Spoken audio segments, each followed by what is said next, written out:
Hey guys, how y'all doing today? My name is Fanatic, and welcome back to the channel. And today, if you guys, this is another Marvel movie review. I know it's been a very long time since I tackled a Marvel film. We're tackling the very first Marvel film in Phase 2, Iron Man 3. I know it's been a while. I'm sorry. I had a lot of stuff going on, and, with all these different video topics and all that, I know it's not an excuse, but, we're back. And my plan is to do Iron Man 3, and then, of course, Thor 2, all the way to Ant-Man, which is, of course, the end of Phase 2. And then we're going to try to do some horror movie stuff. I might break it up a bit, but we're going to get to it faster than people probably would have liked to do. But anyway, Iron Man 3 has always been kind of my favorite Iron Man film across all three. Upon rewatching 2, I really enjoyed that, if you remember.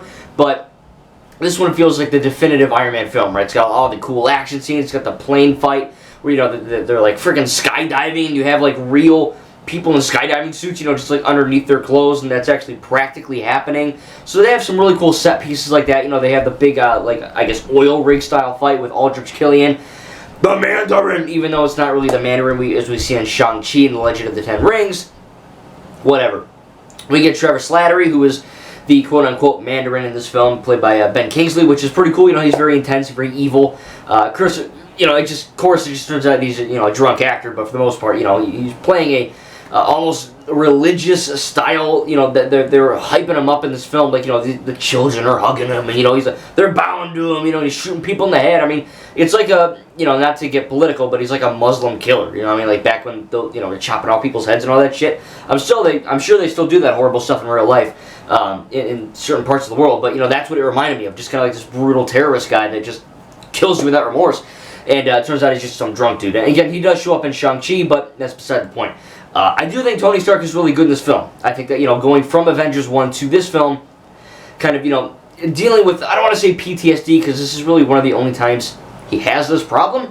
They kind of just forgot about it, I guess. But in this film, he really does get flashbacks, and he gets nightmares, and these visions of, Chitauri attacking freaking New York, and basically, as effed up as 9/11 was in our real life, the Battle of New York in Avengers and fictional MCU land was a million times worse than that event in real life. So, he's obviously going to get affected by that really, really badly. So to see that kind of happen, it's pretty crazy that, it affects him that much. Most superhero movies are like, oh, some crazy, city leveling event happens, and they're like, yeah, whatever, you get over it. But Tony's like, no, like, this is really effing me up inside, it's really getting to me. So to see that happen, of course, seeing Harley, kind of helping him out, the kid from Jurassic World, and he's in Endgame at his funeral, but whatever. He's not really in it a whole lot, but he is definitely in this film a lot, and this is his, introduction, but lots of cool stuff there. Of course, we get Extremis and AIM and all these cool little technology things, which is really kind of, bringing the comic aspect to it in, a better, more, I guess, not as insane or crazy like, because, when you read the comics, there's just MODOK, and there's the AIM guys in, like, the yellow freaking hazmat suits. This is more of a streamlined, mainstream version of that, arc and those, characters, done in a really good way. So I think it was really cool. Again, I like the humor. I think the action's really good. Best action of all three movies. I think Shane Black did a fantastic job directing this film. I really enjoyed the writing. I think that, the inclusions of all these new characters is really cool. Of course, like I said, Aldrich Killian is a pretty good bad guy. I think he's the best out of the three Iron Man villains so far, between Obadiah Stane, Ironmonger, and, of course, Whiplash. None of them are bad. It's just I think this one is truly the best out of all three. Again, they kind of muddled the whole Mandarin thing a lot, but they did kind of retcon this, or not retcon it, but they kind of made sense of it in, of course, Shang-Chi and the Legend of the Ten Rings. But overall, man, this is a good effing movie. I tell you, man, just the whole aspect of it all. The final battle in the oil rig's really cool. Having War Machine actually turn into Iron Patriot is pretty cool. Kind of seeing his separate adventures. Of course, him and Tony are a good buddy pair together. They're pretty cool. But seeing, all of these different aspects, especially regarding, like I said, Tony just trying to kind of build himself back up. Literally his Iron Man, like his freaking Malibu mansion gets destroyed, and he almost dies. And he has to kind of rise from, having all these cool badass suits to basically just one, and then basically done. There's a lot of Iron Man in this film where he's not in the Iron Man suit. He's just Tony Stark. And how are you gonna, Captain America said in Avengers, take that suit off, what are you? And, he comes back up, or Playboy philanthropist, stuff like that. And it's, there is that, but take that away, and it's like, okay, what is he truly? How is he going to be in his element? How's he going to fight these bad guys who have, like, these crazy freaking lava powers or whatever, where they're blowing everyone up? it's insane stuff, and the fact that it all ends in a really cool way of him kind of blowing up all the suits is really good. So I think the plot is good. Again, as far as negatives, I really can't think of too many. I think the humor landed. I think that the action scenes are really great. I think the villain is good. Yeah, they kind of effed up the whole Mandarin thing. It's you know, looking back at it, it is kind of messy, but you know, at the time of just watching this film, and you know, even looking back on this film from past viewings, and even this was my first Marvel movie in the theaters. I saw it with my cousin and my uncle, and I was probably too young to see it because it's a very violent movie. Again, it's not for kids. I don't know how old I was, maybe 12, whatever. I was almost a teenager, so I guess close enough. But it was my first experience in the theater watching an MCU film, so I'll always remember that. But overall, man, it's a great freaking movie. I think that it really sees the groundwork for future Iron Man films. Of course, everyone's like, oh man, this is Iron Man 3. Is Robert Downey Jr., is he done playing Tony Stark? Is he done playing Iron Man? And of course, no. But, it is a good ending to this trilogy. I don't think the Iron Man trilogy is the most consistent. I still believe that the Captain America trilogy is the best.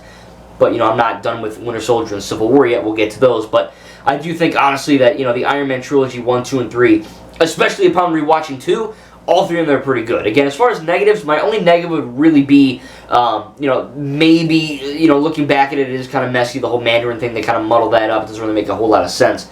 Other than that, though, the CGI is good. Again, this was before the era where Marvel Studios, the VFX guys, were overworked to death like effing slaves, and they could actually produce good content that looked good and wasn't like, wow, that looks really effing fake and bad, you know what I mean? It was just good CGI. Good acting, good action, good writing, good comedy, good everything. I mean, this is by far my favorite Iron Man film. And again, my only negative would have to be that they really kind of screwed the Mandarin. I think they were kind of scared to really make the Mandarin like an evil Chinese dictator guy. Because, that's racist! You know what I mean? Like, that's who he is in the comics. It's not racist. That's just being faithful to the source material. So they picked an old drunk British guy.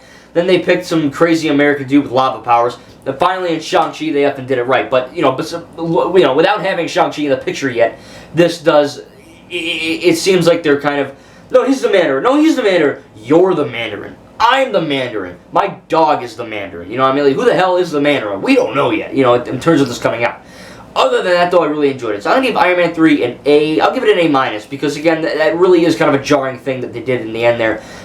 Just kind of, I am the Mandarin! And then Pepper Potts just beats the shit out of him. But at that point, you're like, what is going on? You know what I mean? This is insane.